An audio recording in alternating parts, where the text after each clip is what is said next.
31. A campanha pelos pobres. Entramos numa era em que somos chamados a levantar certas questões básicas para a sociedade como um todo. Ainda somos chamados a ajudar o mendigo que se vê na miséria e na agonia da estrada da vida. Mas um dia devemos indagar por que um edifício que produz mendigos não é reestruturado e renovado. É nesse ponto que estamos agora. 22 de maio de 1967. Numa reunião da equipe da SCLC, King exige uma redistribuição radical do poder político e econômico. 4 de dezembro lança a campanha pelos pobres. 18 de março de 1968 em Memphis, dirige-se a trabalhadores de limpeza urbana em situação de greve. 28 de março lidera passeata em Memphis interrompida com violência. Em novembro de 1967, a equipe da Conferência da Liderança Cristã do Sul realizou um dos encontros mais importantes que já organizamos. Tivemos intensas discussões e análises de nosso trabalho e dos desafios que nos confrontavam, a nós e a nação. No final, tomamos uma decisão. A SCLC iria liderar marchas a Washington em favor dos pobres e deserdados desta nação, na primavera de 1968, para exigir que o governo americano atenda suas queixas e garanta ao menos empregos ou renda para todos. Tínhamos aprendido com a dura e amarga experiência de nosso movimento que o governo não se movimentava para corrigir um problema envolvendo raça a menos que fosse confrontado de forma direta e expressiva. Foi necessária uma Selma para que o direito fundamental de voto fosse incluído nos estatutos federais. Foi necessária uma Birmingham para que o governo abrisse as portas dos espaços públicos a todos os seres humanos. Agora precisávamos de um novo tipo de Selma ou Birmingham para enfatizar a condição econômica do negro e forçar o governo a agir. Iríamos a Washington e exigiríamos ser ouvidos, e lá permaneceríamos até que a América respondesse. Se isso significasse a repressão de nosso movimento pela força, iríamos confrontá-la, pois já tínhamos feito isso antes. Se significasse sermos depreciados ou ridicularizados, nós o aceitaríamos, pois isso era o que se oferecia aos pobres deste país.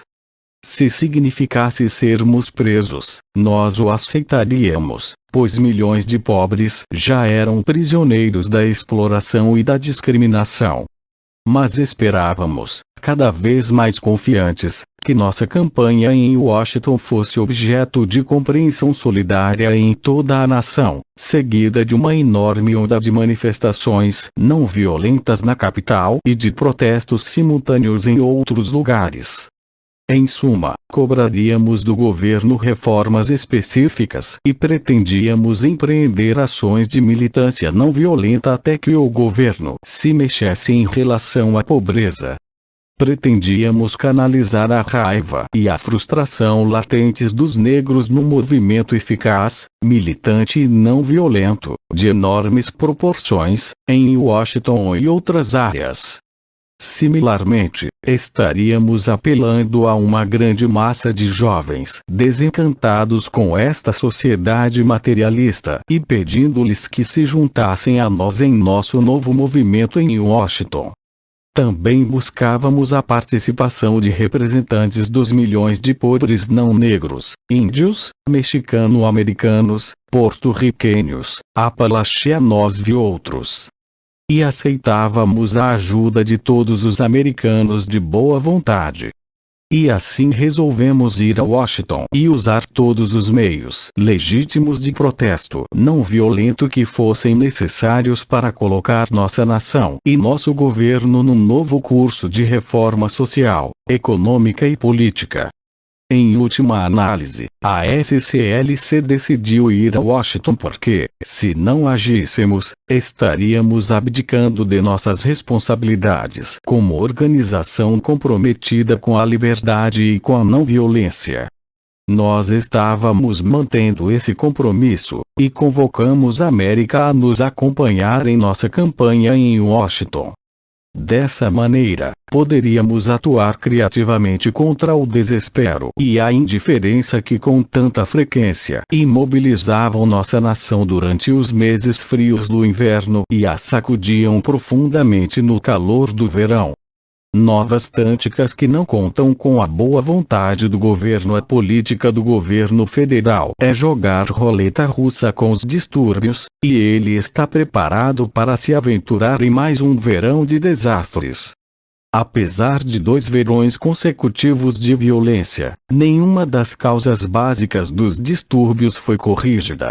Toda a miséria que atiçou as chamas do ódio e da rebelião permanece intocada.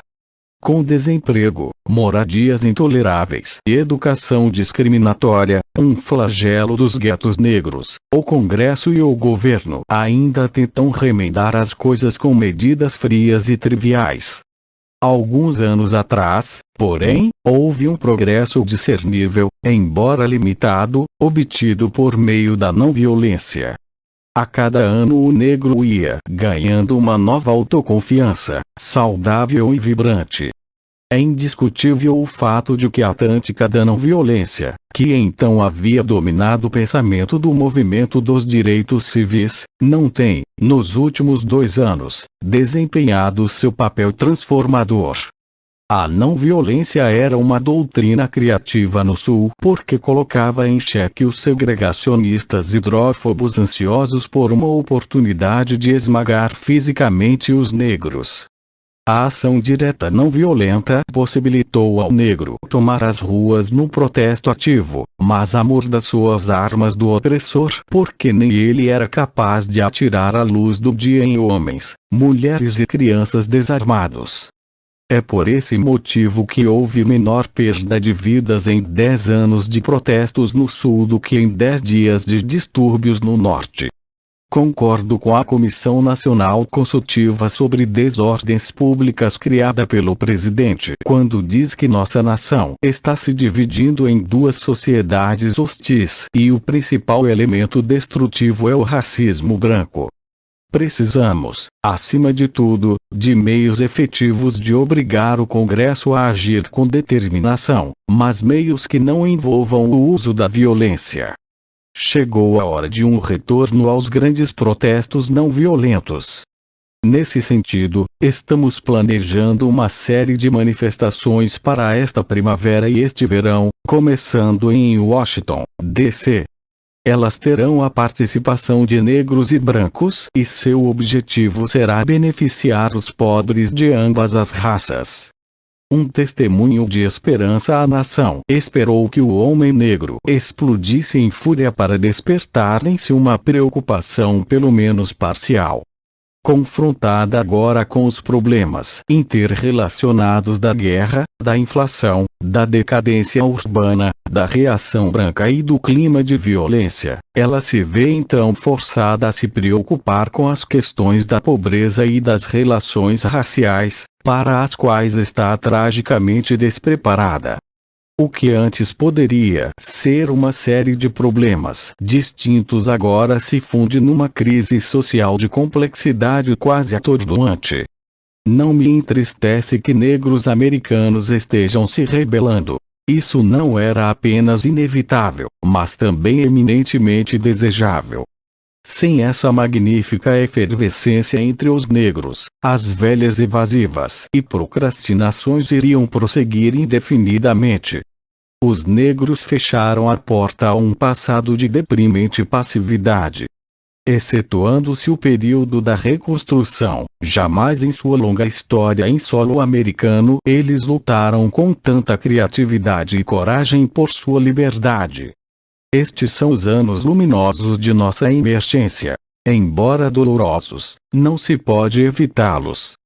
1968, encontrar uma forma de pressioná-los. Sabemos de nossa experiência passada que o presidente e o Congresso não fariam coisa alguma até desenvolvermos um movimento em torno do qual as pessoas de boa vontade pudessem encontrar uma forma de pressioná-los, pois isso realmente significaria romper a coalizão no Congresso.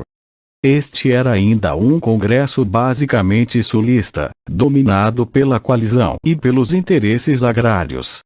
Nele havia sulistas presidindo comissões, e enquanto pudessem, eles seriam obstáculos ao progresso.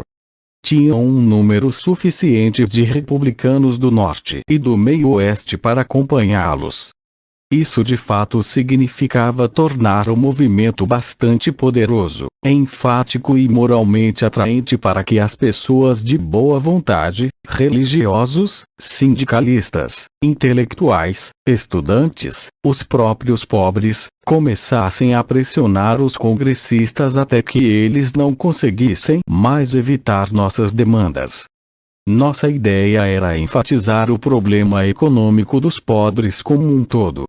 Achávamos que havia muita coisa que precisávamos fazer para sensibilizar o Congresso. As primeiras manifestações seriam voltadas sobretudo para fins educativos, educar a nação sobre a natureza do problema e seus aspectos cruciais, as condições trágicas que enfrentávamos nos guetos. Depois disso, se não tivéssemos obtido uma resposta do Congresso, ampliaríamos o movimento. E éramos suficientemente honestos para reconhecer que não obteríamos resultados imediatos do Congresso, conscientes de sua natureza recalcitrante em relação a esse assunto e sabendo que tantos recursos e energias estavam sendo empregados no Vietnã e não para resolver a situação doméstica. De modo que não tínhamos quaisquer ilusões quanto a mobilizar o Congresso em 2 ou 3 semanas. Mas realmente achávamos que, começando por Washington, concentrando nosso esforço no Congresso e nos ministérios, poderíamos fazer um trabalho realmente educativo. Chamamos nossa manifestação de campanha por emprego e renda porque achávamos que a questão econômica era mais crucial que os negros, e os pobres em geral, enfrentavam. Havia uma literal depressão na comunidade negra. Quando se tem desemprego em massa nessa comunidade, fala-se de um problema social.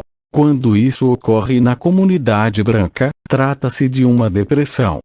Começaríamos a atividade em torno de Washington, mas, quando ela se iniciasse, algumas pessoas falariam com Washington. Algumas iriam para lá montadas em mulas. Outras em charretes puxadas igualmente por mulas. E teríamos um comboio de mulas, todas dirigindo-se a Washington, de modo que contaríamos com forças vindas do sul, o Mississippi juntando-se ao Alabama, o Alabama juntando-se à Geórgia, a Geórgia juntando-se à Carolina do Sul, a Carolina do Sul juntando-se à Carolina do Norte e à Virgínia, e de lá direto para Washington. Outras forças viriam de Chicago, Detroit, Cleveland e Milwaukee, outras ainda de Boston, Nova York, Filadélfia, Baltimore, todas dirigindo-se a Washington.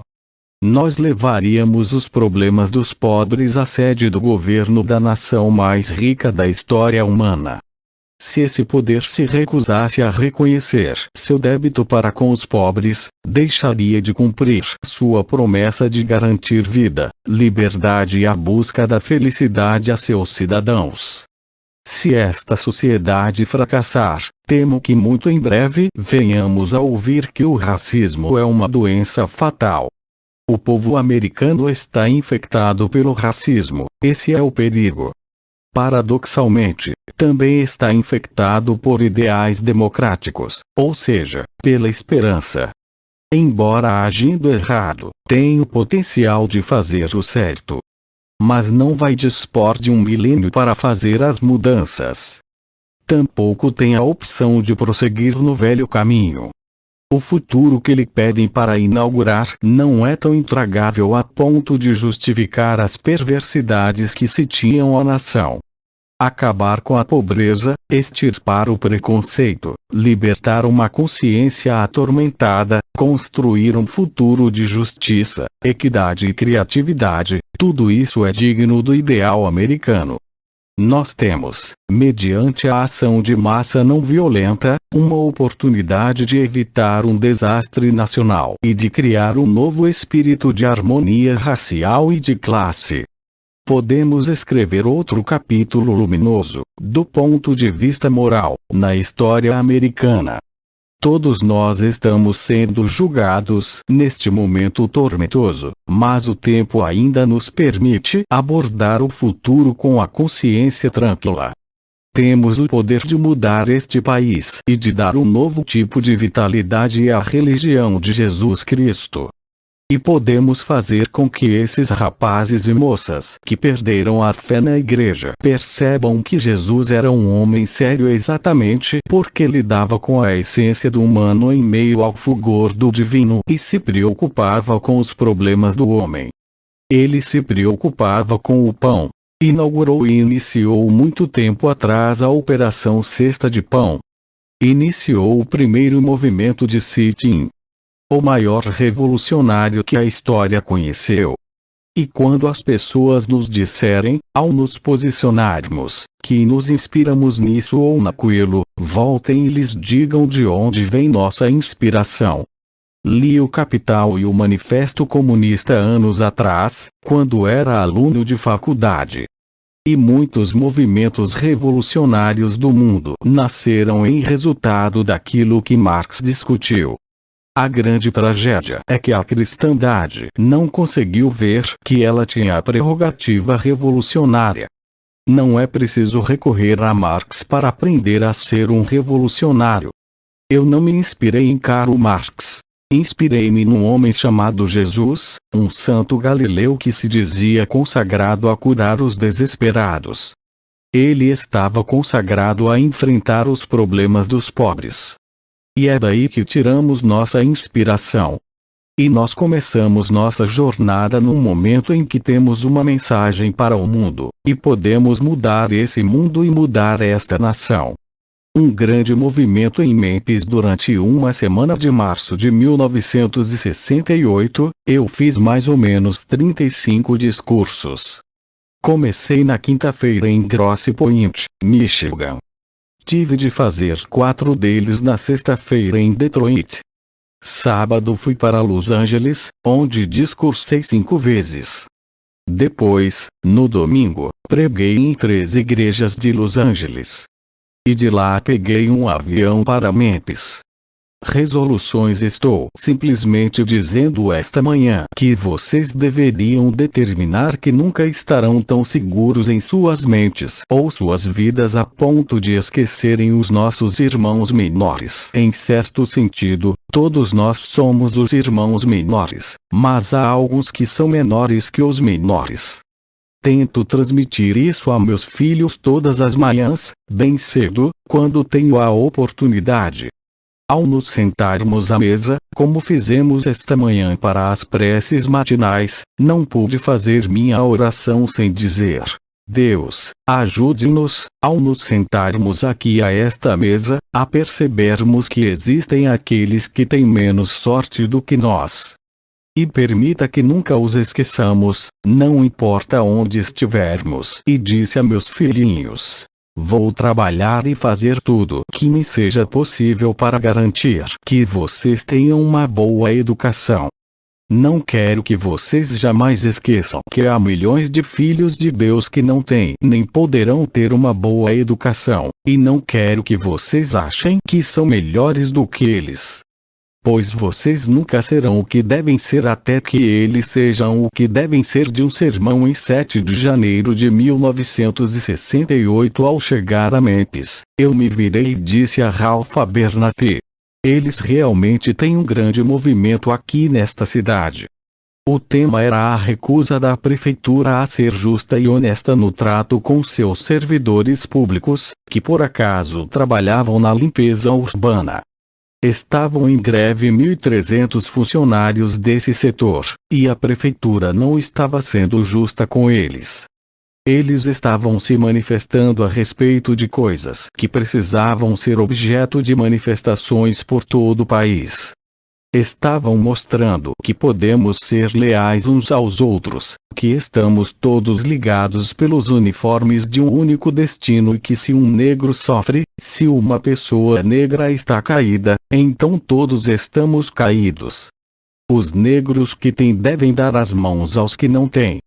E armados de seus cheques de viagem solidários, eles devem incursionar aquele outro país em que seu irmão é objeto de rejeição, sofrimento e exploração. Um dia nossa sociedade vai respeitar o trabalhador da limpeza urbana se quiser sobreviver, pois a pessoa que recolhe nosso lixo é, em última análise, tão importante quanto um médico, pois, se não fizer o seu trabalho, as doenças se alastram. Todo trabalho é digno. Agora me permitam dizer uma palavra àqueles de vocês que estão em greve. Vocês já estão parados há alguns dias, mas não se desesperem. Nada que vale a pena é ganho sem sacrifício. O que vocês devem fazer é permanecer unidos, afirmar a todos nesta comunidade que vão aguentar até o fim, até que todas as demandas tenham sido atendidas, e dizer: não vamos deixar ninguém nos passar a perna, que em toda parte se saiba que, juntamente com salários e todas as outras garantias pelas quais estão lutando, vocês também o fazem pelo direito de se organizarem e de serem reconhecidos. Todos nós podemos ganhar mais unidos do que isolados. E essa é a forma de se ganhar poder. Poder é a capacidade de atingir um objetivo, poder é a capacidade de produzir mudança, e precisamos de poder. E desejo que vocês se atenham a isso de modo que consigam forçar o prefeito Loeb e outros a dizerem sim, ainda que queiram dizer não. Mas a outra coisa é que nada é ganho sem pressão. Não deixem ninguém aconselhá-los a voltar para o trabalho dizendo, com paternalismo: ora, vocês são meus empregados e vou fazer a coisa certa para vocês. É só voltarem ao trabalho. Não voltem ao trabalho enquanto suas demandas não forem atendidas. Nunca se esqueçam de que a liberdade não é algo que seja dado voluntariamente pelo opressor. É algo que deve ser exigido pelo oprimido.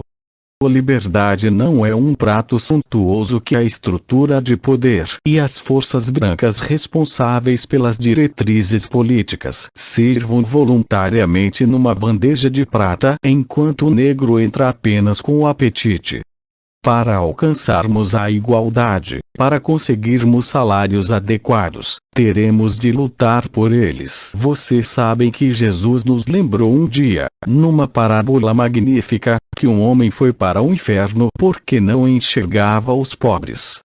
Seu nome era Dives. E havia um homem chamado Lázaro que vinha diariamente à sua porta em busca das necessidades básicas da vida, e Dives não fazia nada a respeito. E ele terminou indo para o inferno. Não há nada nessa parábola que diga que Dives foi para o inferno por ser rico. Jesus nunca fez uma acusação universal à riqueza.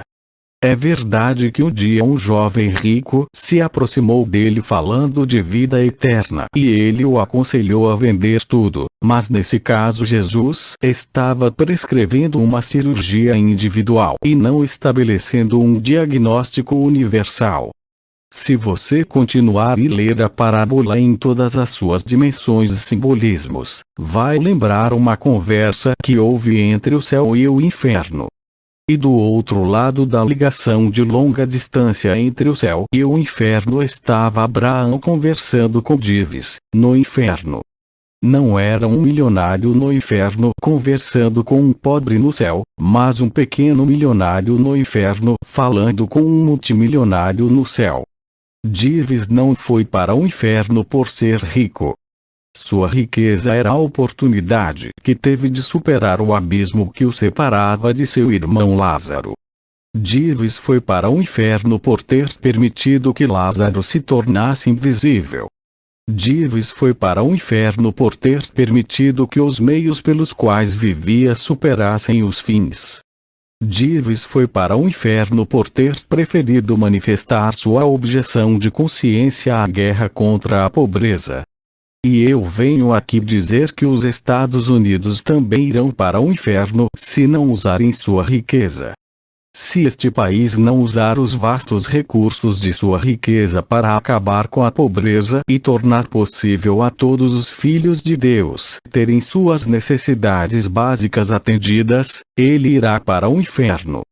Vou ouvir a América dizer, por meio de seus historiadores, nos anos e gerações vindouros: construímos prédios gigantescos que beijam os céus. Construímos pontes imensas para transpor os mares. Com nossas espaçonaves, fomos capazes de abrir rodovias pela estratosfera. Com nossos submarinos, pudemos penetrar nas profundezas oceânicas. Parece que consigo ouvir o Deus do universo dizendo: mesmo tendo feito tudo isso, eu tive fome e vocês não me alimentaram. Eu estava nu e vocês não me cobriram. Os filhos de meus filhos e filhas precisavam de segurança econômica e vocês não a forneceram. Por isso vocês não podem entrar no reino da grandeza. Essa pode muito bem ser a acusação à América. E a mesma voz diz em Memphis ao prefeito: a estrutura de poder. O que você faz ao mais humilde de meus filhos está fazendo a mim. Tendo de viver diariamente sob a ameaça da morte, por vezes me sinto desestimulado. Tendo de aguentar tantos insultos e críticas, inclusive de meu próprio povo, por vezes me sinto desestimulado. Tendo de ir tão frequentemente para a cama frustrado, com os ventos gélidos da adversidade chegando para me abalar, por vezes me sinto desestimulado e acho que meu trabalho tem sido em vão. Mas então o Espírito Santo reanima outra vez a minha alma. Em Gileade, há um bálsamo para recuperar os feridos. Se acreditarmos nisso, construiremos uma nova Memphis. E produziremos o dia em que todos os vales serão exaltados, todas as colinas e montanhas virão abaixo, os lugares ásperos serão aplainados e os tortuosos retificados. A glória do Senhor será revelada e toda a humanidade verá isso junta. Vê habitantes da região dos Montes Apalaches, caracterizados pela pobreza e pelo atraso. NT 32. Sonhos irrealizados. 3 de abril de 1968 faz o discurso de encerramento no templo Bispo Charles J. Mason, em Memphis. 4 de abril é assassinado no motel Lorraine. Creio que uma das maiores agonias da vida é estarmos constantemente tentando terminar o que é interminável. Recebemos a ordem de fazer isso. E assim nós, como Davi, nos vemos tantas vezes obrigados a encarar o fato de nossos sonhos não se realizarem. A vida é uma história contínua de sonhos destruídos. Mahatma Gandhi atuou anos e anos pela independência de seu povo. Mas ele teve de encarar o fato de ser assassinado e morrer de coração partido, pois a nação que desejava unir acabou sendo dividida entre a Índia e o Paquistão em resultado do conflito entre índios e muçulmanos. Woodrow Wilson teve o sonho de criar a Liga das Nações, mas morreu antes de a promessa se cumprir. O apóstolo Paulo falou um dia sobre o sonho de ir para a Espanha. Seu maior sonho era ir para a Espanha, levar para lá o Evangelho. Paulo nunca chegou à Espanha. Acabou numa prisão em Roma. Assim é a vida. Tantos de nossos antepassados cantavam a liberdade. E sonhavam com o dia em que poderiam deixar para trás o seio da escravidão, a longa noite da injustiça. E cantavam pequenas canções. Ninguém conhece os problemas que eu vi, ninguém a não ser Jesus. Eles pensavam num dia melhor ao sonharem os seus sonhos. E diziam: Fico feliz porque os problemas não perduram para sempre. Dentro em breve, vou me livrar do enorme peso que carrego. E eles cantavam essas canções por causa de um sonho poderoso. Mas tantos morreram sem que seu sonho se realizasse. E cada um de vocês está, de alguma forma, construindo uma espécie de templo. A luta está sempre aí. Algumas vezes ela desestimula. Algumas vezes ela causa muita desilusão. Alguns de nós estamos tentando construir um templo de paz. Falamos contra a guerra, protestamos, mas é como se nossas cabeças estivessem batendo numa parede de concreto. Não parece importar. E com a mesma frequência com que se põe a construir o templo da paz, você se vê sozinho, desestimulado, desnorteado. Bem, assim é a vida. E o que me deixa feliz é poder ouvir uma voz gritando através do tempo, dizendo: pode não vir hoje nem amanhã, mas é bom que esteja no seu coração. É bom que você esteja tentando, você pode não chegar a vê-lo. O sonho pode não se realizar, mas é bom que você tenha o desejo de transformá-lo em realidade. É bom que esteja no seu coração. Agora me permitam apresentar uma outra questão. Sempre que começam a construir um templo criativo, qualquer que seja ele, vocês têm de enfrentar o fato de haver uma tensão no coração do universo entre o bem e o mal. O hinduísmo se refere a isso como uma luta entre ilusão e realidade. A filosofia platônica se referia a isso como uma tensão entre corpo e alma. O zoroastrismo, uma religião antiga, se referia a isso como uma tensão entre o Deus da luz e o Deus das sombras. O judaísmo e o cristianismo tradicionais referem-se a isso como uma tensão entre Deus e Satã. Qualquer que seja o nome que você lhe dê, há uma luta no universo entre o bem e o mal. Ora, essa luta não está estruturada apenas nas forças externas do universo, ela está estruturada em nossas próprias vidas. Os psicólogos tentam trabalhar com isso à sua própria maneira, e assim afirmam várias coisas. Sigmund Freud costumava dizer que essa tensão se dá entre o que chamava de id e de superego. Alguns de nós sentimos que é uma tensão entre Deus e o homem. E em cada um de nós há uma guerra em curso. É uma guerra civil. Não importa quem você é, não importa onde mora, há uma guerra civil em curso em sua vida. E toda vez que você se dispõe a ser bom, uma coisa o pressiona, dizendo-lhe para ser mal. Isso está acontecendo agora na sua vida. Sempre que se dispõe a amar, algo fica pressionando, tentando fazê-lo odiar. Sempre que se dispõe a ser gentil e dizer coisas boas sobre as pessoas, algo o pressiona a ser ciumento, invejoso e a espalhar boatos maldosos sobre elas. Há uma guerra civil em curso. Há uma esquizofrênia, como os psicólogos ou psiquiatras a chamariam, em curso dentro de todos nós. E há momentos em que todos nós sabemos, de alguma forma, que há em nós um médico e um monstro. E acabamos tendo de proclamar, juntamente com Ovídio, o poeta romano: eu vejo e aprovo o melhor, mas sigo o pior. Acabamos tendo de concordar com Platão quando ele diz que a personalidade humana é como uma charrete com dois cavalos teimosos, cada qual querendo seguir numa direção diferente.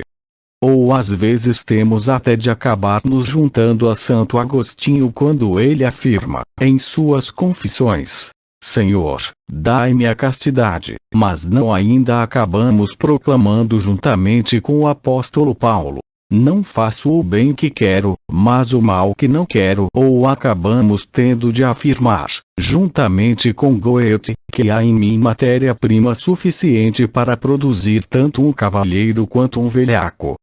Há uma tensão no coração da natureza humana. E sempre que nos dispomos a sonhar nossos sonhos ou construir nossos templos, devemos ser honestos o bastante para reconhecê-lo. Em última análise, Deus não nos julga por incidentes ou erros isolados que possamos cometer, mas pela propensão geral de nossas vidas. Em última análise, Deus sabe que seus filhos são fracos e frágeis. Em última análise, o que Deus exige é que nosso coração esteja certo. E a pergunta que quero fazer a vocês: seu coração está certo? Se não está, vocês devem consertá-lo hoje. Peçam a Deus para consertá-lo. Que alguém seja capaz de dizer sobre vocês: ele pode não ter alcançado o máximo, pode não ter realizado seus sonhos, mas tentou. Não é maravilhoso que alguém diga isso sobre vocês? Ele tentou ser um bom homem. Tentou ser um homem justo. Tentou ser um homem honesto. Seu coração estava no lugar certo e posso ouvir uma voz dizendo, proclamando pela eternidade: eu aceito. Você é receptáculo de minha graça porque ela estava no seu coração. E é muito bom que ela estivesse lá. Não sei sobre vocês, mas posso dar meu testemunho. Vocês não precisam sair dizendo que Martin Luther King é um santo. Ah, não.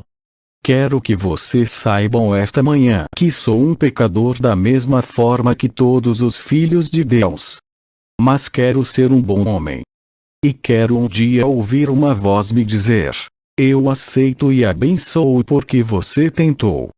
Que bom que isso estivesse no seu coração. Cheguei ao topo da montanha e, vocês sabem, se eu estivesse no começo dos tempos e com a possibilidade de ter uma espécie de visão geral e panorâmica de toda a história humana até agora, e o Todo-Poderoso me perguntasse: Martin Luther King, em que era você gostaria de viver? Eu faria uma viagem mental ao Egito e veria os filhos de Deus em sua magnífica jornada das masmorras sombrias daquele país, através do Mar Vermelho e do deserto, até a Terra Prometida. E, apesar dessa magnificência, eu não iria ficar ali. Eu prosseguiria até a Grécia e conduziria minha mente até o Monte Olimpo.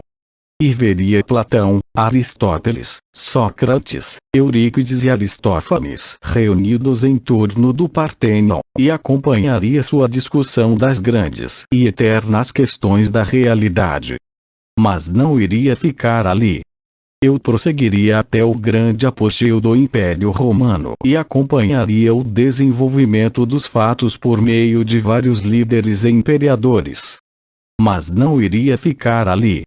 Eu chegaria à Era da Renascença e obteria uma visão geral de tudo o que esse período proporcionou à vida estética e cultural do homem. Mas não iria ficar ali. Eu iria ao lugar onde o homem cujo nome inspirou o meu tinha seu habitat e observaria Martinho Lutero apresentando suas 95 teses às portas da igreja em Wittenberg. Mas não iria ficar ali.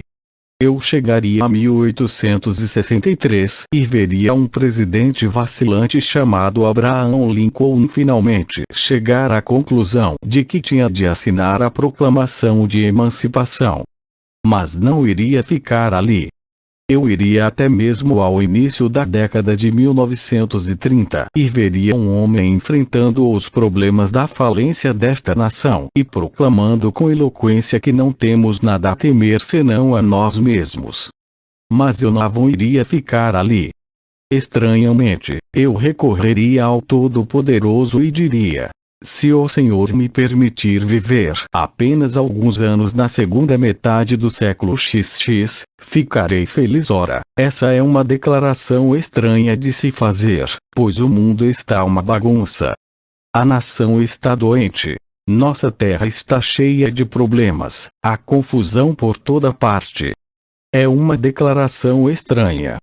Mas sei, de algum modo, que só quando está suficientemente escuro é que se podem ver as estrelas.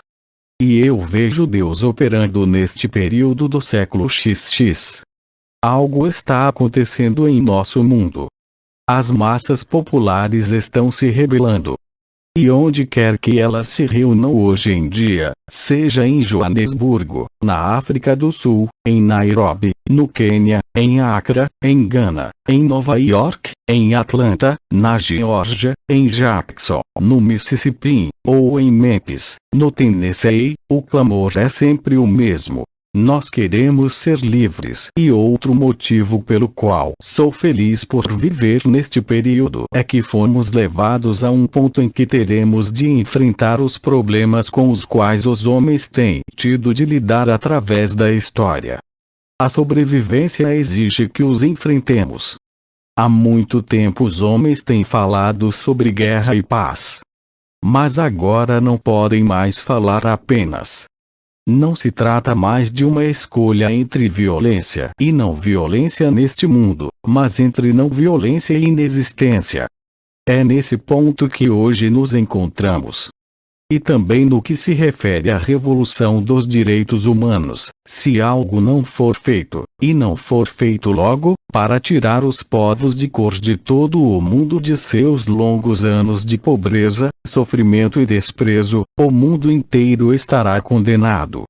Ora, fico muito feliz por Deus me haver permitido viver neste período para ver o que está acontecendo. E fico feliz por Ele me permitir estar em Memphis. Posso lembrar-me de quando os negros ficavam por aí, como Ralph tantas vezes tem dito, preocupando-se com futilidades e rindo sem que lhes fizessem cócegas. Mas essa época acabou. Agora falamos sério e estamos determinados a garantir nosso lugar de direito neste mundo de Deus. E é disso que se trata. Não estamos envolvidos em nenhum protesto negativo, nem em discussões negativas com ninguém. O que dizemos é que estamos determinados a ser homens. Estamos determinados a ser pessoas. Estamos dizendo que somos filhos de Deus. E, se somos filhos de Deus, não temos de viver como se fôssemos forçados a isso. Ora, que significa tudo isso neste grande período da história? Significa que temos de permanecer unidos. Temos de permanecer unidos e manter a unidade. Como vocês sabem, sempre que o faraó queria prolongar o período de escravidão no Egito, tinha para isso uma fórmula favorita. Qual era ela? Ele mantinha os escravos brigando entre si. Mas sempre que os escravos se unem, algo acontece na corte do faraó, e ele não pode manter os escravos no cativeiro. Quando os escravos se unem, é o começo de sua libertação. Vamos manter, então, a unidade. Não vamos deixar que nenhum bastão nos bloqueie. Em nosso movimento não violento, somos mestres em desarmar as forças policiais. Eles não sabem o que fazer. Já os vi tantas vezes.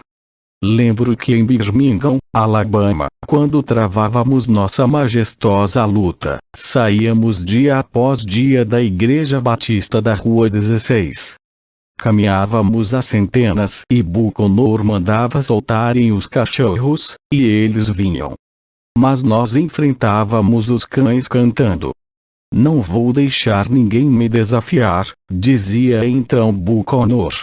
Abram as mangueiras, mas, como disse a vocês na outra noite, Buchanan não conhecia a história. Ele conhecia um tipo de física que de alguma forma não tinha relação com a transfísica que nós conhecíamos. Nós conhecíamos a água. Se fôssemos batistas ou de alguma outra denominação, teríamos passado pela imersão. Se fôssemos metodistas ou de algumas outras religiões, teríamos sido aspergidos, mas conhecíamos a água. Isso não podia nos bloquear. E continuamos enfrentando os cães, e os encarando. E continuamos enfrentando as mangueiras, e as encarando. E continuamos cantando. Sobre minha cabeça, vejo a liberdade no ar. E então éramos jogados nos camburões e por vezes amontoados como sardinha em lata. E eles nos jogavam lá dentro e o velho Bull dizia: levem eles embora. E eles o faziam e nós seguíamos no camburão cantando: nós vamos vencer. E várias vezes éramos presos e víamos os carcereiros nos olhando pelas janelas, sensibilizados por nossas preces, por nossas palavras e por nossas canções.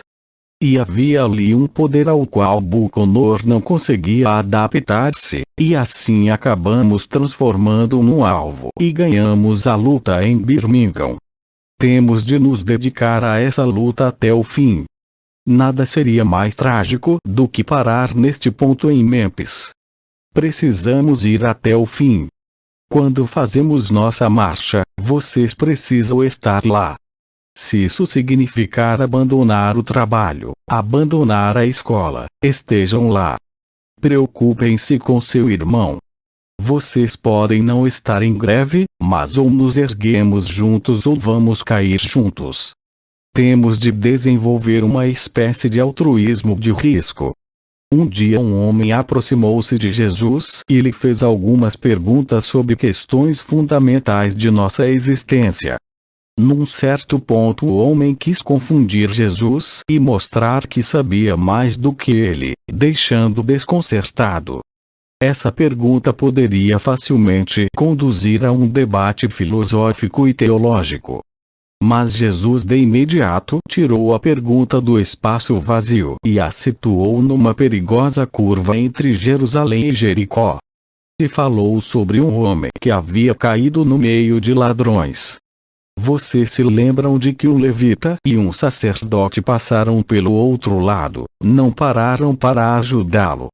Por fim, um homem de outra raça se aproximou. Ele desceu de sua montaria, decidido a não se compadecer indiretamente.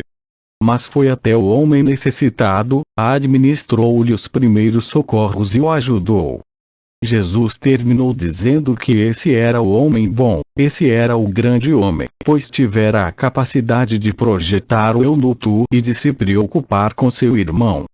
Ora, vocês sabem, usamos muito nossa imaginação para tentar determinar por que motivo o sacerdote e o levita não pararam. Por vezes dizemos que estavam ocupados dirigindo-se a um encontro na igreja, uma reunião eclesiástica, e precisavam chegar logo a Jerusalém para não se atrasar. Outras vezes especulamos que havia uma lei religiosa pela qual uma pessoa que estivesse envolvida em cerimônias religiosas não deveria tocar no corpo de um ser humano nas 24 horas anteriores. E de vez em quando começamos a imaginar se talvez eles não estivessem indo para Jerusalém ou, ao contrário, para Jericó, a fim de organizar uma associação para o melhoramento da estrada de Jericó. É uma possibilidade. Talvez eles achassem que era melhor enfrentar o problema a partir de sua raiz causal em vez de se deter em seus efeitos individuais. Mas vou contar a vocês o que minha imaginação me diz. É possível que aqueles homens estivessem com medo. Vejam vocês, a estrada de Jericó é perigosa. Lembro-me de quando a senhora King e eu fomos pela primeira vez a Jerusalém. Alugamos um carro e fomos de Jerusalém a Jericó. Assim que pegamos a estrada eu disse à minha esposa: eu entendo por que Jesus usou esse cenário em sua parábola. É uma estrada cheia de curvas e meandros, realmente propícia a uma emboscada. Você sai de Jerusalém, que está a 360 quilômetros, ou melhor, 360 metros acima do nível do mar. E no momento em que chega a Jericó, 15 ou 20 minutos depois, está a cerca de 660 metros acima do nível do mar. É uma estrada perigosa. No tempo de Jesus ela era conhecida como passagem sangrenta. E, vocês sabem, é possível que o sacerdote e o levita vissem o homem no chão e imaginassem se os ladrões ainda estavam por perto. Ou é possível que achassem que aquele homem estava apenas fingindo. e que estivesse agindo como se tivesse sido roubado e ferido a fim de atraí-los para um assalto rápido e fácil. E assim a primeira pergunta que o sacerdote fez, a primeira pergunta que o levita fez, foi: se eu parar para ajudar esse homem, o que vai acontecer comigo? Mas então chegou o bom samaritano e inverteu a pergunta: se eu não parar para ajudar esse homem, o que vai acontecer com ele? Essa é a pergunta que está diante de vocês esta noite.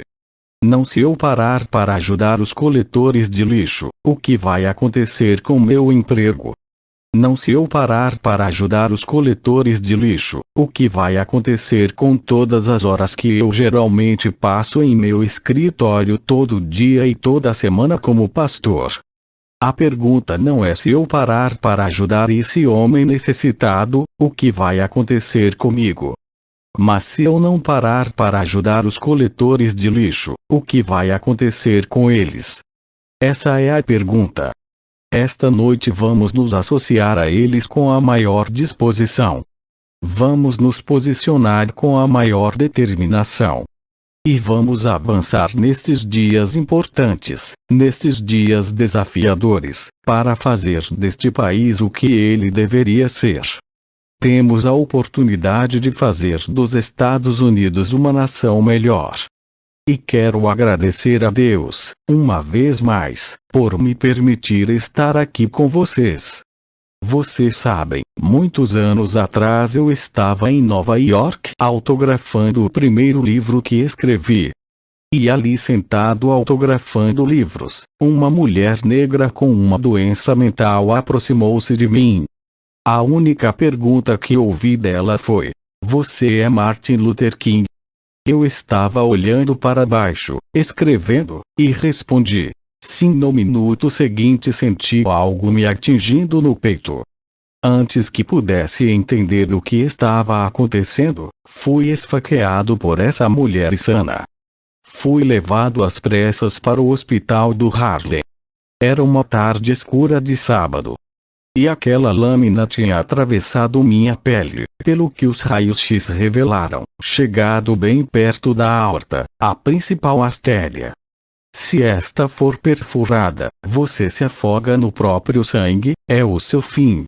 Saiu no New York Times no dia seguinte que, se eu tivesse apenas espirrado, teria morrido. Bem, cerca de 4 dias depois, eles me permitiram, depois da operação, depois de abrirem meu peito e tirarem a lâmina, passear pelo hospital em cadeira de rodas. Permitiram-me ler parte de minha correspondência, cartas vindas de todos os estados e de todo o mundo. Li algumas delas, mas de uma jamais vou esquecer. Tinha recebido uma carta do presidente e do vice-presidente, mas esqueci o teor daqueles telegramas. Recebi uma visita e uma carta do governador de Nova York, porém esqueci o teor daquela carta. Mas houve outra carta enviada por uma garota muito novinha que era aluna da escola secundária de White Plains. Eu olhei para a carta e nunca vou esquecê-la.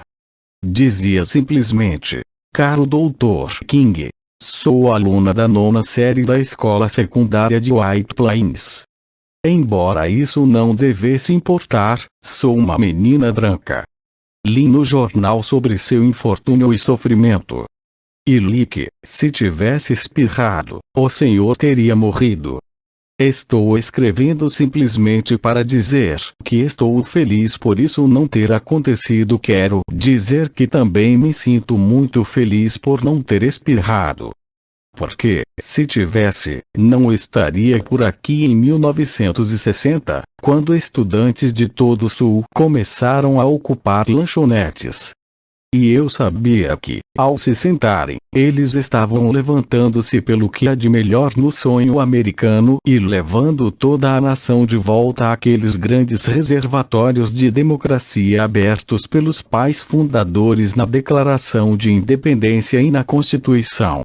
Se eu tivesse espirrado, não estaria por aqui em 1961, quando decidimos fazer uma viagem pela liberdade e pelo fim da segregação nos ônibus interestaduais.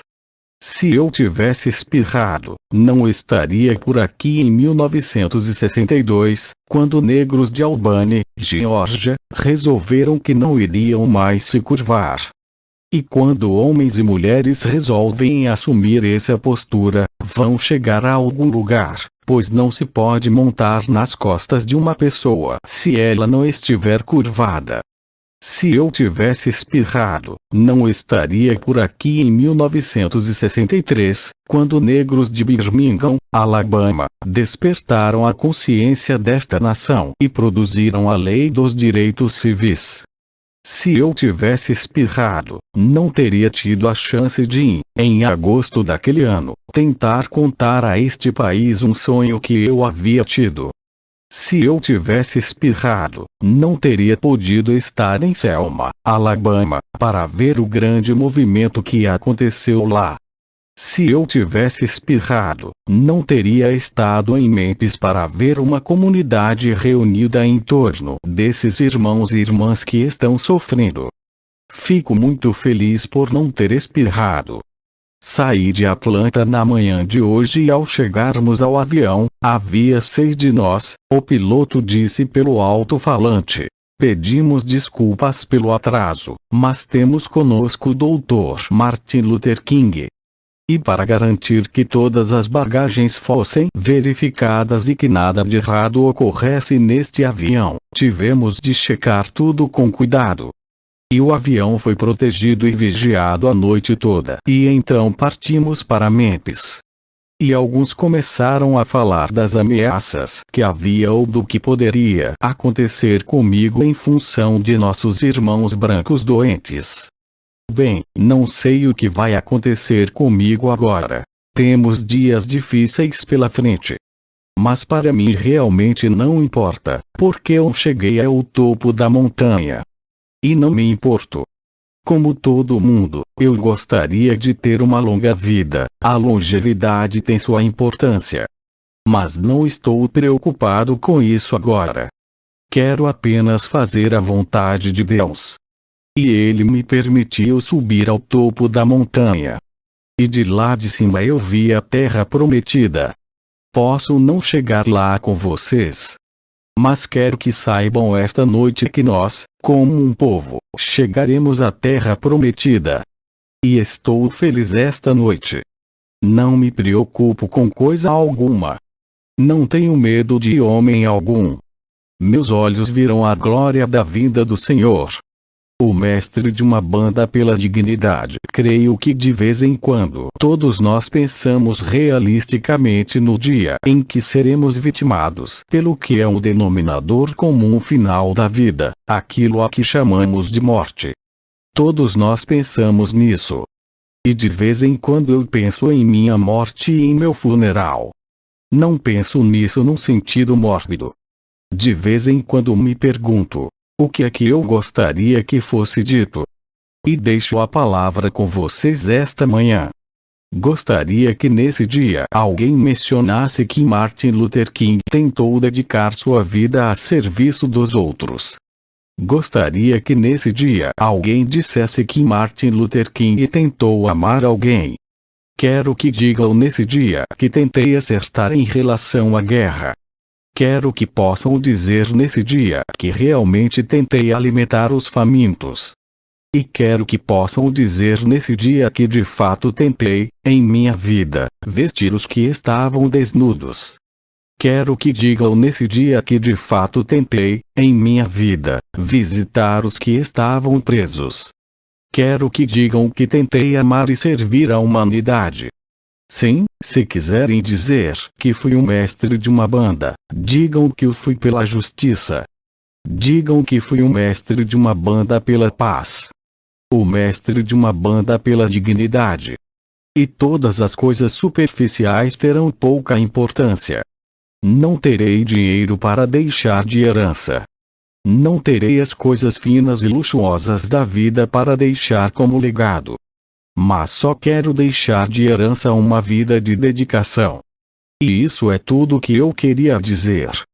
Se puder ajudar alguém com minha passagem, se puder estimular alguém com uma palavra ou canção, se puder mostrar a alguém que está viajando no caminho errado, então minha vida não terá sido em vão. Se puder cumprir meu dever como cristão, se puder trazer a salvação a um mundo já criado, se puder difundir a mensagem como um mestre a ensinou, então minha vida não terá sido em vão. Sobre o organizador Claiborne Carson, é historiador da Universidade Stanford e diretor fundador do Martin Luther King Jr. Research and Education Institute. Consagrado autor e organizador de vários livros sobre a luta pelos direitos civis, dedicou a maior parte de sua carreira profissional ao estudo da vida e da obra de Martin Luther King e dos movimentos que inspirou. Carson esteve presente, ainda estudante, ao famoso discurso de King no Memorial Lincoln por ocasião da Marcha sobre Washington por Trabalho e Liberdade, em 1963. Pouco mais de 2 décadas depois, em 1985, foi escolhido por Coretta Scott King, viúva de Martin e responsável por seu espólio, para organizar e publicar os textos e documentos do líder norte-americano. Como diretor do King Papers Project, Carson editou, além desta autobiografia, The Papers of Martin Luther King, Jr. A Knockout Midnight. The Martin Luther King, Jr. Enciclopédia e um apelo à consciência. Os melhores discursos de Martin Luther King, este último publicado pela Zahar. Agradecimentos de Coretta Scott King. É com grande prazer que vejo as palavras de meu marido na forma de uma autobiografia. Durante um movimento dos direitos civis, uma série de editores e organizações jornalísticas mostrou notável coragem em apresentar ao público as opiniões de Martin. Sem esses veículos da mídia, as peças fragmentadas que compõem sua autobiografia não teriam sido transmitidas à posteridade. Daí minha gratidão para com HarperCollins, William Morrow, Pocket Books, Henry Holt, Pittman, University of California Press, Harper Row, Random House, New American Library, Kennedy Presidential Library, Albany Herald, Atlanta Journal, Christian Century, Ebony, Hindustan Times, Jet, Look, Massachusetts Review, MC Caos, Montgomery Advisor, Nashville Tennessee, The Nation, New York Amsterdam News, New York Post, New York Times, Playboy, Progressive, Redbook, Saturday Review, Southern Courier, Time, ABC, BBC, CBC, The Merv Griffin Show, NBC e Vai TV, assim como a tantos outros, demasiado numerosos para serem mencionados. A Intellectual Properties Management, IPM, fez grandes esforços para identificar a fonte original do material que aparece nesta autobiografia, assim como para obter a necessária permissão. Mas, como ocorre com qualquer empreendimento, erros podem acontecer. Caso observem algum descuido, por favor, contatem a IPM, de modo a que o crédito adequado possa constar em edições vindouras. Coretta Scott King, setembro de 1998. Agradecimentos do organizador. A autobiografia de Martin Luther King é um produto de discussões que envolveram a minha família King. Em 1992 apresentei à família várias ideias para aumentar a compreensão pública sobre a vida e o pensamento de Martin Luther King. Como diretor do King Papers Project, eu estava consciente da enorme quantidade de documentos existentes com referência a ele, mas também sabia que estavam disponíveis sobretudo a intelectuais capazes de viajar até os locais onde ficavam os arquivos. Embora a edição em 14 volumes de The Papers of Martin Luther King, Jr.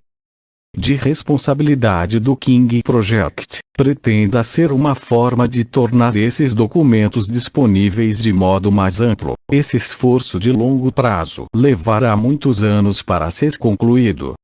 Planejada para ser uma base essencial de futuros estudos sobre King e sua época, a edição comentada de seus textos e declarações públicas, elaborada pelo projeto, tem atraído com mais frequência a atenção de pesquisadores que de leitores comuns, e muitas das revelações importantes surgidas da pesquisa do King Project não são muito conhecidas fora da comunidade constituída por seus próprios pesquisadores. Isso estimulou a família King a se unir a mim no desenvolvimento de formas inovadoras e popularmente acessíveis de apresentar os achados do projeto. O primeiro resultado dessas discussões foi a realização de um docudrama, Passages of Martin Luther King. Com a ajuda do Dr. Victor Leo Walker, professor de teatro de Stanford, e do pesquisador Junior Eater Williams, estudei formas de contar a história da vida de King por meio de suas próprias palavras e das palavras daqueles que melhor o conheciam. Depois de várias leituras dramatizadas em Stanford, Passages foi produzido pelo Departamento de Teatro de Stanford em abril de 1993. Edições revistas foram apresentadas como leituras dramatizadas no Dartmouth College e na Universidade de Washington em janeiro de 1996 e 1998, respectivamente. Sou grato pelas contribuições de todos os indivíduos que participaram dessas apresentações, as quais aumentaram minha familiaridade com as fontes documentais referentes a King e forneceram a base deste abrangente relato autobiográfico. Logo depois de Dexter King se tornar presidente CEO do King Center, em 1995, descobri que tínhamos um interesse comum em facilitar a disseminação das ideias de seu pai por meio de diversas mídias. Junto com Philip Jones, presidente CEO da Intellectual Properties Management, IPM, e administrador do espólio literário de seu pai, o Sr. King estabeleceu uma parceria com a Warner Books, que resultará numa divulgação mais ampla de suas ideias e realizações. Gostei muito da oportunidade de trabalhar de perto com Dexter e Philip para atingir nossos objetivos comuns, incluindo a publicação deste livro.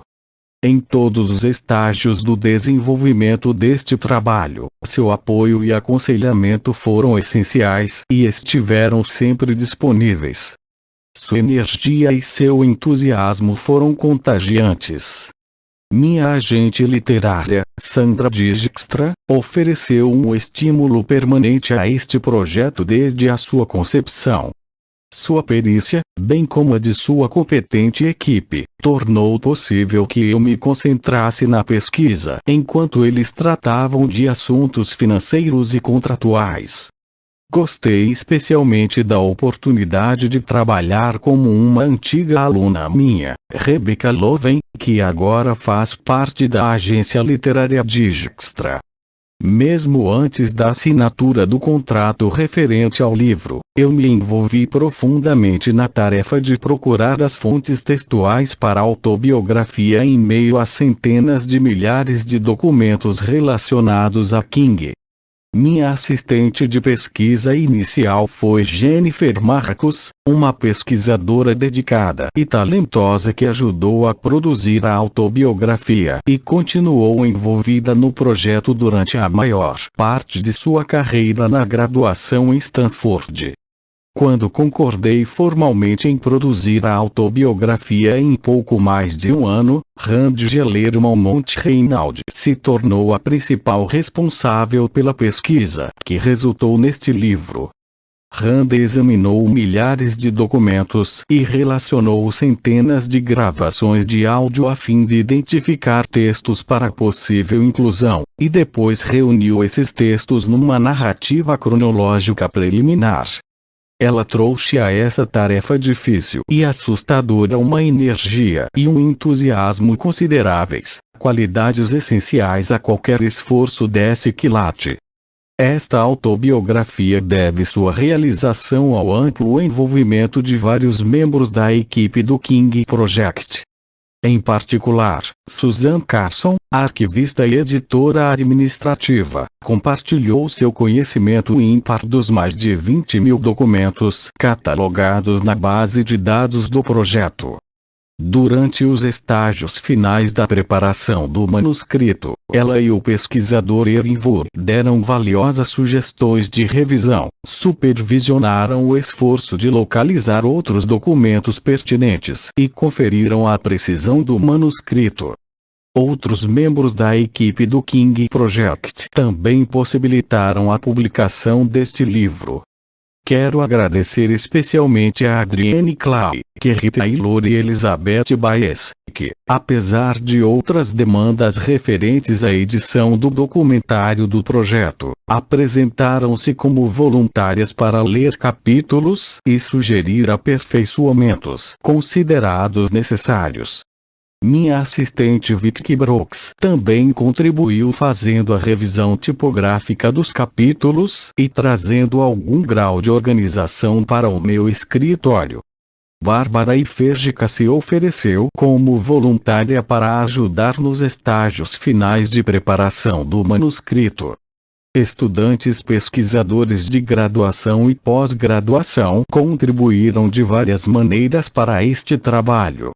Os seguintes indivíduos deram contribuições importantes por meio do programa de estágio de verão das bolsas de pesquisa Martin Luther King. Tanisha Armstrong, Universidade da Califórnia em Santa Cruz; Brandi Brimmer, Universidade da Califórnia em Los Angeles; Joy Clinkscales, American University; André Davidson, Universidade Cornell; Joalian Davis, Universidade Brown; Rashon Duval, Universidade Yale; Patrick Guaraci, Macalester College; Lisa Marley, Universidade Brown; e Maria Teresa Robinson, Spelman College. Entre os alunos de Stanford que trabalharam na produção deste volume estão Stephanie Baca Delancey, Joy Crespino, Elsa Cruz Persson, Nancy Fargali, Anna Ard, Chavsan Liu, Naila Moseley, Megan Tompkins e Alisa Aidi. Também agradeço a ajuda de Jeff Schramm, Gail Vestergaard e Christopher Carson. Várias outras pessoas ofereceram comentários valiosos sobre versões anteriores deste manuscrito. Meu editor na Warner Books, Rick Corgan, deu sugestões úteis e discretas em várias etapas da preparação do manuscrito. Agradeço as críticas construtivas de Candace Falk, da Universidade da Califórnia em Berkeley, e de Michael O'Neill, da Universidade de Washington, em Tacoma, das quais me beneficiei. Sou especialmente grato a Coretta Scott King pela disposição de ler este manuscrito com o cuidado esmerado e a compreensão sensível que só ela poderia oferecer. Finalmente, sou grato pelo fato memorável de Martin Luther King ter tido a presciência de criar e deixar como legado os documentos autobiográficos nos quais se baseia este livro.